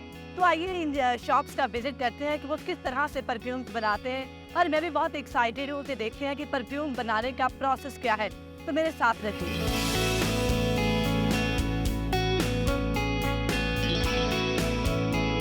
अभी आप ये परफ्यूम खरीद रहे थे, और देखिए ओरिजिनल कॉटन है, शनेल ब्लू की, कितनी फ्रेग्रेंट मैट है। तकरीबन 100% ही मैच। सेटिस्फाइड है आप? बिल्कुल सेटिस्फाइड। महीने में कितनी बार आते हैं यहाँ से खरीद? 2-3 चक्कर तो लग ही जाते हैं मेरे। जबरदस्त। गिफ्ट भी करते हैं या पर्सनल यूज? गिफ्ट के लिए आए हूँ अभी। वाह, किसको गिफ्ट करना है आपने? ये दोस्त मेरा आया है, उसको करना है, और एक और दोस्त है, उसको भी करना है। अच्छा, फीमेल को कभी गिफ्ट नहीं किया? नहीं, अभी तक कोई ऐसा मौका नहीं आया अभी तक। इन फ्यूचर अगर किया तो कौन सा परफ्यूम देंगे आप? एक ये वाला और एक सैलिश। जबरदस्त। यहाँ पर आप परफ्यूम मार्केट में खड़े हैं, कौन सी परफ्यूम खरीदने के लिए आए हैं? कौन सी परफ्यूम बहुत पसंद है? देखें जी, यहाँ पे काफ़ी परफ्यूमें हैं, तो एक से एक बढ़ के है। भाई मुझे ये बताइएगा कि ये जो परफ्यूम्स है क्या प्राइसेस है इनकी? इनकी ओरिजिनल प्राइसेस से कम होती है तकरीबन। ये यहाँ मार्केट में आपको 25% तक मिल सकते हैं ये। हर अगर एक का परफ्यूम आप जी जी अच्छा, मुझे जरा थोड़ी फ्लोरा दिखाइएगा। जी, ये कुछ फ्लोरा जबरदस्त, बहुत अच्छी स्मेल है। अच्छा, इसकी क्या प्राइस है? ये 100 ml आपका 2000 का बन जाएगा। सिर्फ 2000 का? सिर्फ इसकी ओरिजिनल प्राइस क्या है? ये तकरीबन 18-20 हज़ार का इसको। 18 का नहीं, 75,000 में आपको बिल्कुल कम से मिलेगा। अच्छा, उसके बाद आपके पास कुछ शनेल ब्लू है? ब्लू स्नैल लगा लो। इनके पास हर किस्म के परफ्यूम है और बहुत ही मुनासिब कीमत है, और उनकी क्वालिटी बहुत ज़बरदस्त लग रही है मुझे दिखाइएगा। ये ब्लू स्नैल है।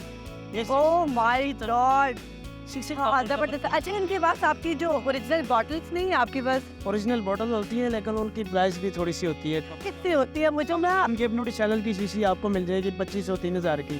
ठीक है, चल भर के ये 5000 तक आपको मिल जाएगा। अच्छा, आप हमें कोई एक परफ्यूम बनाकर दिखाइए। कहीं बना दो। हाँ, बना दो। भैया, सबसे पहले आप क्या चीज़ ऐड करते हैं परफ्यूम? सबसे पहले इसकी बेस की क्वांटिटी हम बराबर करेंगे, 25% ये डालना है, ठीक है? अच्छा, ये बेस है, इसको एक्चुअली में इतर कहते हैं लोग। हाँ जी जी जी जी, नेचुरल ही होता है। देखें, अतर लगाना सुन्नत है, परफ्यूम तो खुशबू ही है, लेकिन यह है कि अतर बाज लोग लेते हैं। अब इसको परफ्यूम में कन्वर्ट करने जा रहे हैं। ये इसकी क्वांटिटी देखना आप, 25% ये हमने डाला। ठीक है, 25%। जी जी, 25%। अच्छा, ये कहाँ से इंपोर्ट करते हैं? पाकिस्तान में बनता है? नहीं, पाकिस्तान में नहीं है, ये बाहर से आते हैं सारे, इटली से, फ्रांस से, जर्मनी से, मलेशिया से, मुख्तलिफ मुल्कों से। अब इसके अंदर हमने 75% केमिकल ऐड करना है। ओके, इस जी। केमिकल का नाम ये क्या? मेथनॉल है। Okay, methanol. सेम क्वांटिटी होगी? जी जी, किस तरह की होगी? जी जी, इसके अंदर हमने चंद कतरे अल्कोहल के ऐड कर देने हैं, वो ओरिजिनल शेप में आ जाएगी।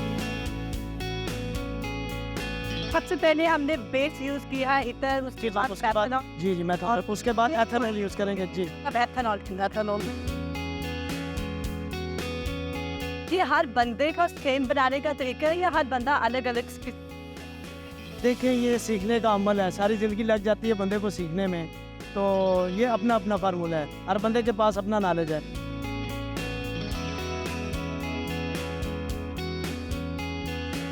उसके बाद हम ये इंजेक्शन, हाँ जी, हमें ये ना इसको मिक्स करें। जी जी, पास बात होता है, शीशी ओपन करके भी होता है।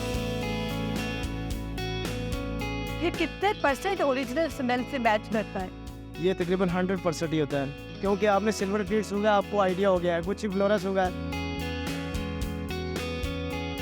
आप हमें तो एक छोटी सी स्पेसिफिक अमाउंट बताएंगे कि आपको कितना मुनाफा होता है? 50% लगा लें। बहुत ज़्यादा, फिर 50% लगा लें। हाँ, 50% लगा लें। अगर आप काम अच्छे तरीके से नेक नीति से कर रहे हैं, तो आपको अल्लाह ताला दे देता है मुनाफा। बहुत ही ज़बरदस्त प्रोसेस है, उन्होंने ये स्टार्ट किया है। 3 चीज़ों से आपकी जो फ्रेगरेंस है वो रेडी हो। ये आपको मैं अभी चेक करवाने जा रहा हूँ कि अगर इसकी बेस अच्छी है तो ये समझ लें आपका ओरिजिनल परफ्यूम तैयार हो गया है। अगर इसकी बेस अच्छी नहीं है तो ये समझ लें कि आपका परफ्यूम टेम्परेरी है। ठीक है जी,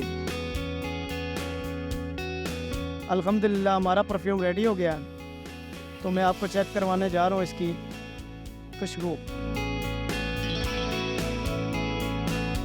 इतने महंगे परफ्यूम्स चंद ही पैसों में यहाँ पर बनाए जा रहे हैं, और ये इनकी स्किल का कमाल है कि उन्होंने सीखा और फिर उसके बाद वो परफ्यूम बनाते हैं और माशाल्लाह 50% प्रॉफिट ही कमाते हैं।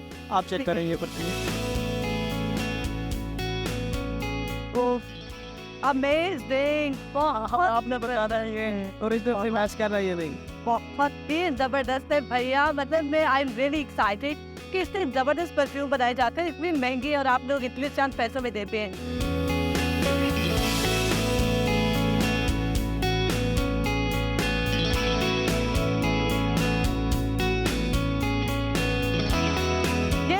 हमारा सफर लाहौर में मौजूद एशिया की सबसे बड़ी मार्केट शाह आलम मार्केट का, जहाँ पर लाखों के परफ्यूम चंद रुपए में बनाए जाते हैं और उनकी फ्रेग्रेंस बहुत ज़बरदस्त है। वो न सिर्फ कीमत में बहुत कम है बल्कि उनकी जो है क्वालिटी बहुत ज़बरदस्त है। मैंने खुद देखा कि 95% जो सेंट है वो मैच करती है।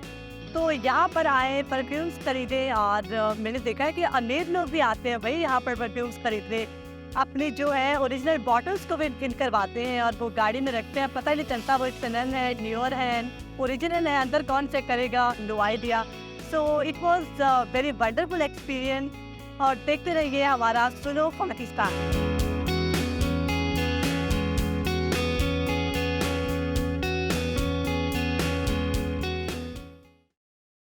तो आपने सारे वो ब्रांड्स के नाम याद कर लिए जो रुबीना ने बताए हैं हमें आप कि किस कब किस जा रहे ब्रांड्स हैं? के। आप बताइए, आप कब जा मेरी रहे जरा हैं? कुछ मसरूफियात है तो मैं तो इसलिए नहीं जा सकता, लेकिन वो लोग जो परफ्यूम्स के दिलदादा हैं और कम खर्च बाला नशीन वाला हिसाब करना चाहते हैं ना, वो लाहौर की शालम मार्केट का विजिट करें, आपका शौक वहाँ पूरा हो जाएगा। आप लाजमी जाएं और हम ब्रेक पे जाते हैं, फिर ब्रेक से वापस आते हैं। देखते रहिए सुनो पाकिस्तान।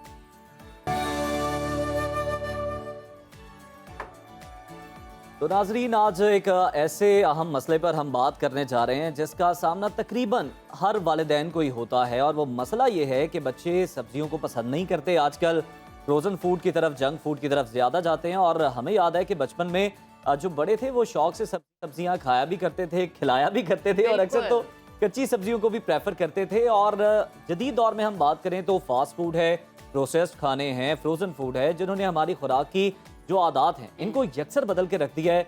एक तहकीक भी आपके साथ शेयर करते हैं और इसके मुताबिक 80% बच्चे सब्जियां खाने से कतराते हैं, जिसकी वजह से उन्हें विटामिन्स और मिनरल्स की कमी का सामना रहता है। और एक और रिपोर्ट के मुताबिक 60% बच्चे वो हैं जो ये सब्जियां ना खाने की वजह से बीमारी और मोटापे का शिकार हैं। तो मजीद वक्त नहीं ज़ाया करेंगे। इस वक्त हमारे साथ मौजूद हैं गेस्ट हल की तरफ, और स्टूडियो में हमारे साथ गेस्ट मौजूद हैं जवेरिया, माहिर ग़िज़ाइयत, और जानेंगे इनसे कि बच्चों को सबसे पहले welcome to Suno Pakistan. Thank you so much for joining us. Good morning. Good morning. अच्छा जवेरिया, मुझे बताइएगा कि बच्चों को सब्जियों की तरफ कैसे लाया जाए? ये एक बहुत मुश्किल काम है, और जब अगर कुछ बच्चे खा भी लें लेकिन वो स्कूल में जाके देखेंगे इर्द गिर्द के वो बर्गर ला रहा है, वो नगेट्स ला रहा है, तो कैसे रोका जाए? एक्चुअली जैसे छोटा बच्चा जो 6 मंथ्स का बेबी होता है उसको आप weaning introduction to the solid foods आप करवाते हैं, like mash potato, mash banana, इस तरह की चीज़ें। उस ड्यूरेशन में बच्चे को इतनी समझ बूझ नहीं होती और उसकी कॉग्निटिव यानी ब्रेन डेवलपमेंट, बोन डेवलपमेंट और मसल डेवलपमेंट भी हो रही होती है। बेसिकली पाकिस्तान हो या दुनिया की कोई भी जगह हो, जो एक बच्चा है उसकी हर तरह की जो डेवलपमेंट है, फिजिकल, मेंटल, कॉग्निटिव और अदर डेवलपमेंट्स, वो फूड बेस्ड होती हैं। बिकॉज जैसे हम अपने लिए कहते हैं कि food is like a fuel and food is for energy and food is for the mental and physical existence at any place. अच्छा, अब जब खुराक की बात आती है और ये जंक फूड की बात आती है, तो पाकिस्तान में क्या सूरत हाल है कि एक तरफ वर्किंग मदर्स हैं और एक तरफ हाउस वाइफ्स हैं।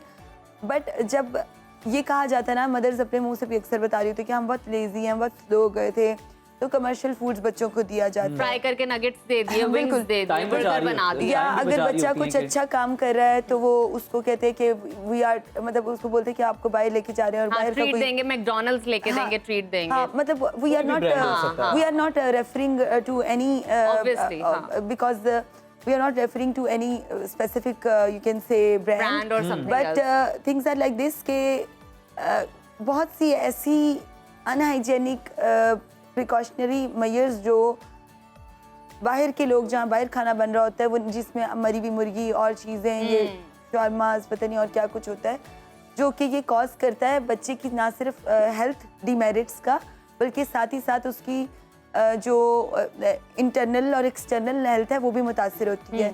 तो इसको चेंज इस तरह से करना चाहिए कि बच्चों की सब्जियों की तरफ, दाल की तरफ और उसके अलावा हेल्दी जो फूड आइटम्स हैं उसकी तरफ रग़बत ऐसे बढ़ानी चाहिए कि आप उसको पोर्शंस डिवाइड करें। इफ़ अ पर्सन और a mother have a 7 days of a week, तो आप उसको डिवाइड करें 4 to 5 days for the legumes and pulses, यानी दालों और सब्जियों के लिए मुख्तस करें। उसमें आप उसको नाइस शेप्स के, नाइस कलर्स में, कबाब डेवलप करके दें, कबाब बना के दें, जवेरिया, नगेट्स इसके बना लिए के टाइम दें। रिक्वायर्ड होता है और हाँ, बिल्कुल वालिदैन होता है। अक्सर ये कहते हैं कि भाई हम वक्त जॉब बचाते हैं। करते हैं, हम जॉब करते हैं, कैसे वो कटिंग करें वेजिटेबल्स की, कुछ ये जरा भी कहते हैं- टेम्पटिंग कैसे कुछ ये बच्चों भी को कह जरा। देती हैं कि हमारा ड्रामा निकल रहा है। देखिए हाँ, मैं यहाँ पे तमाम मदर्स को, चाहे वो वर्किंग या हाउस वाइफ, हाँ। उनको एक मैसेज देती हूँ। जब आप अपने बच्चे की इस एज में केयर करती हैं तो वो भी आपका ओल्ड एज में उसी तरह से ख्याल रखेगा जैसे आप जबरदस्त रखते हैं। जबरदस्त। This world is all about give and take of love, either from parents or loved No ones doubt. और It friends is. और हर चीज। जो जब आप- बोएंगे वही काटेंगे आप। यस तो माँ बाप अगर आज के वक्त में अपने बच्चों से दूर रहते हैं या उनको खाने पीने में और चीज़ों में उस तरह से ख्याल नहीं रखते तो वो भी फिर फ्यूचर में भी कुछ एक्सपेक्ट ना करें। एक चीज़, दूसरी चीज़ हेल्थ पॉइंट ऑफ व्यू से जब आपने अपने बच्चे को, एक तरफ तो लोग कहते हैं कि फर्स्ट 1 क्लास में एक बच्चा फर्स्ट आता है तो उसको बहुत अप्रिशिएट किया जाता है and they putting status on social media और एवरीवेयर। तो आप ये भी देखें कि उसकी जो ज़िंदगी की प्रोग्रेस है या डिफरेंट चीज़ों पर उसकी जो स्मॉल स्टेप्स हैं प्रोग्रेस के, उसमें उसकी डाइट का बहुत ज़्यादा रोल है। No doubt. मोस्ट इंपॉर्टेंट, बचपन से बच्चों को कहा जाता है कि दूध का ग्लास पी के सो या सुबह शहद के साथ दूध खाना है, सेब का इस्तेमाल करो। एक पहले आपको पता है कॉन्सेप्ट था पॉपाई द सेलर मैन के नाम से कि आपने स्पिनच खाई और उसके साथ ही बाइसेप्स आ गए। अब बच्चों को, मुझे लगता है गवर्नमेंट ऑफ पंजाब को, गवर्नमेंट ऑफ पाकिस्तान को कुछ ऐसे इकदाम करने चाहिए जिसकी वजह से न्यूट्रिशनल अवेयरनेस पे कैंपेन्स करनी चाहिए जहां बच्चों को टेलीविजन के थ्रू, रेडियो के थ्रू या उसके अलावा डिफरेंट जवेरिया, मैसेजिंग मैं के आपसे थ्रू बताया जानना जाए। चाहूंगी, अब रोज रोज तो बच्चे को हम सब्जी नहीं दे सकते, बच्चा खुद भी उकता जाएगा और बोर, और हम भी खुद भी हो जाएंगे कि हफ्ते में कितने दिन हम बच्चों को सब्जी दें, और अगर हम उनको लंच बॉक्स बना के दें तो किस तरह पोर्शन तरह से हम वो बैलेंस हो? हाँ, पोर्शन डिवाइड कैसे करें? एक्चुअली उसमें मीट पोर्शन भी होना चाहिए। लाइक आप उसमें फ्राइड एग या नॉर्मल एग जो आप होता है विद द ब्रेड आप रखें, डब्बे वाला जूस और पैकिंग वाली कोई चीज़ आपने ऐड नहीं करनी है। उसके साथ ही साथ मोस्ट ऑफ द टाइम ये जो आजकल जूसेस ऐसे आ गए हैं जो बच्चे भी लाइक करते हैं और पेरेंट्स भी रख देते हैं, उसको रिप्लेस करें। कोई ऐसी हेल्दी बॉटल दे दीजिए जो 4 से 5 घंटे में वो अपनी ब्रेक टाइम तक, यानी 9:30 से 10:30 लेमन तक जूस ब्रेक होती दे है। तो दिया जाए या कुछ ना कुछ इस तरह जो any fresh fruit juice much Okay, recommended, क्योंकि आप जब फ्रूट जूस देंगे उसमें फाइबर, न्यूट्रिशन, मिनरल्स और हर तरह की कैलोरीज चली जाएंगी। बिल्कुल ठीक। और उसका जो शुगर लेवल है उसको भी, वो भी मैनेज किया जाता है।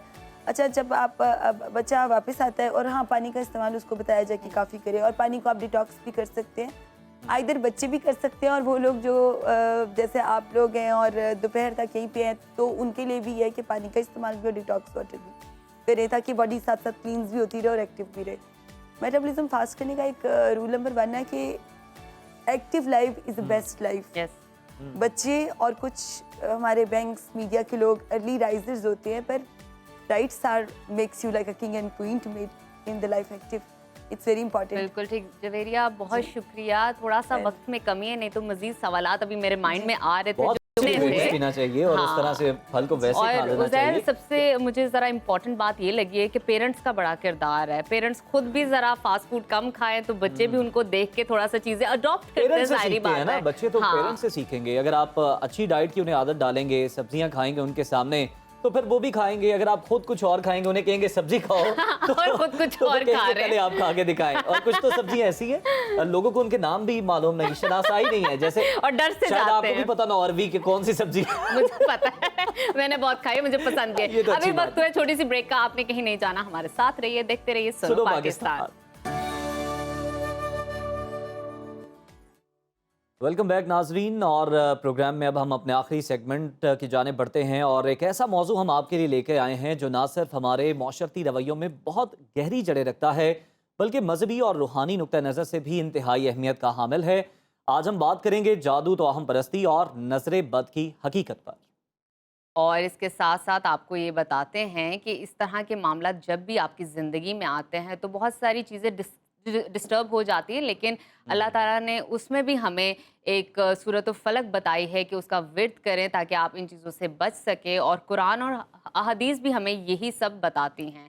तो डायरेक्ट अपने मेहमान की जानिब बढ़ते हैं। बिल्कुल, और हमारे साथ स्टूडियोज़ में मौजूद हैं महमूद अहमद चिश्ती साहब। सर, बहुत शुक्रिया सबसे पहले तो आपके वक्त का। ये बताइएगा कि ये जादू, नजर बद, इसकी हकीकत है क्या और हमारा मज़हब इनसे मुतालिक हमें क्या बताता है? बिस्मिल्लाहिर्रहमानिर्रहीम। एक ही जुमले में आपने 3-4 मौज़ूआत को इकट्ठा जो है वो मुरक्का कर आप दिया। पहले नजर बद से आ जाए। ठीक है, तो ऐसा है कि क़ाल नबी सल्लल्लाहु अलैहि वसल्लम अल-ऐनुल हक़, नज़र एक हकीकत है।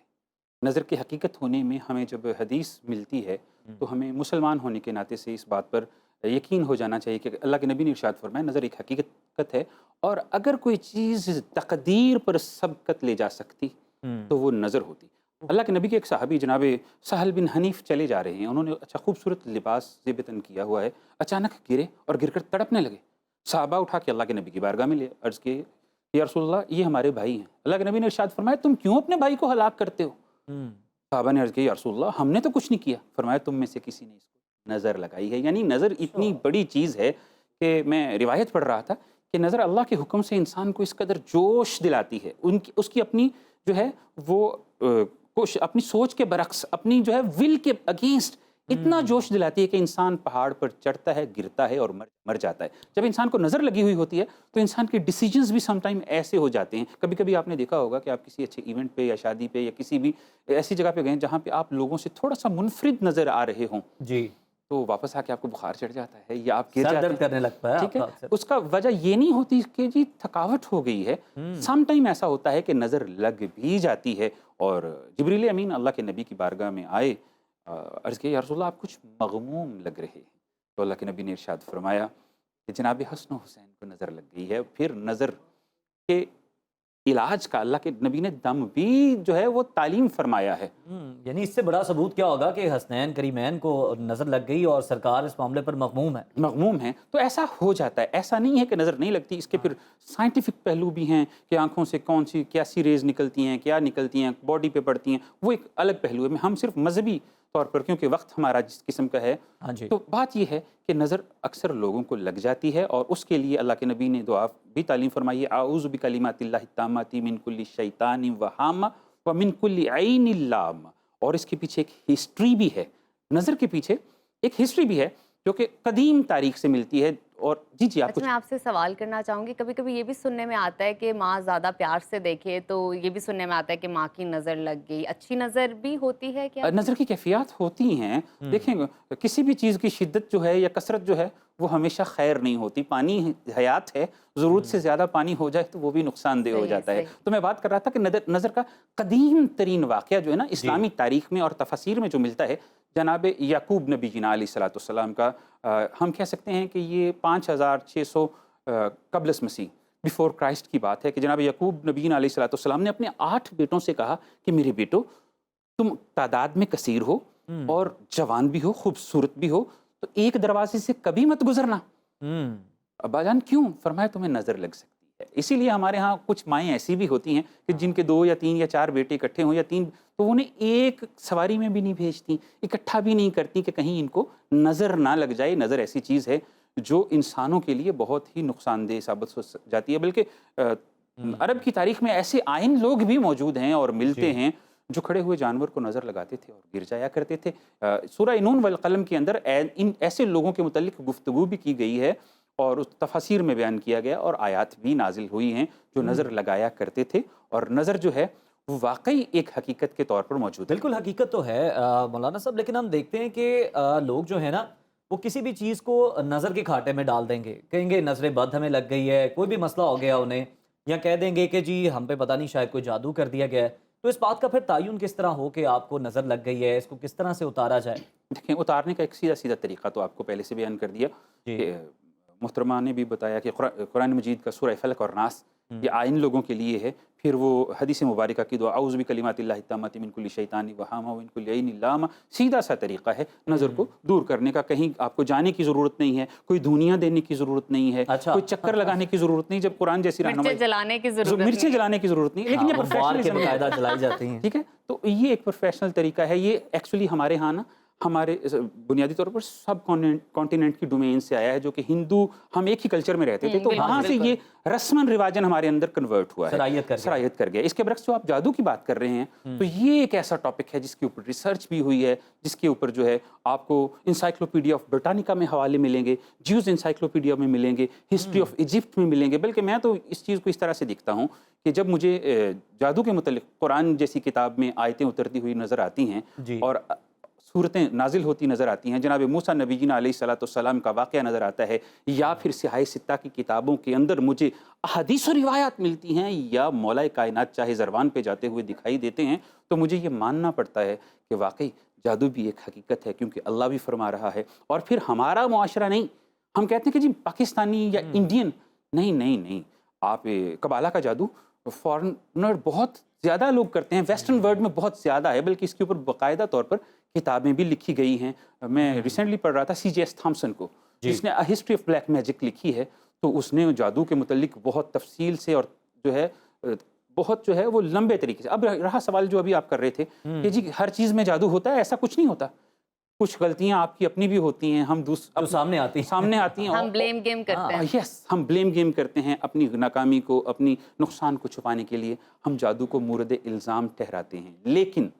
लेकिन मौलाना साहब, आपकी गुफ्तगू ऐसी है कि यकीनन तशनगी बाकी रहेगी, और हाज़िर ख्वाब भी हैं कि अब वक्त हमारे पास खासा कम है, बल्कि ख़त्म हो चुका है। हम इंशाल्लाह इसको कंपनसेट करेंगे, आपको दोबारा वक्त देंगे। तो मोहतरम इस्लामी और रूहानी स्कॉलर महमूद अहमद चिश्ती साहब हमारे साथ मौजूद थे। उन्होंने ये भी बताया कि आप किस तरह से जादू से, नजर बद से बच सकते हैं। इसी के साथ आज हमें दीजिए इजाजत, आपसे इंशाल्लाह कल मुलाकात होगी सुनो पाकिस्तान में, और देखते रहिए सुनो पाकिस्तान। सुनो पाकिस्तान। अल्लाह हाफिज।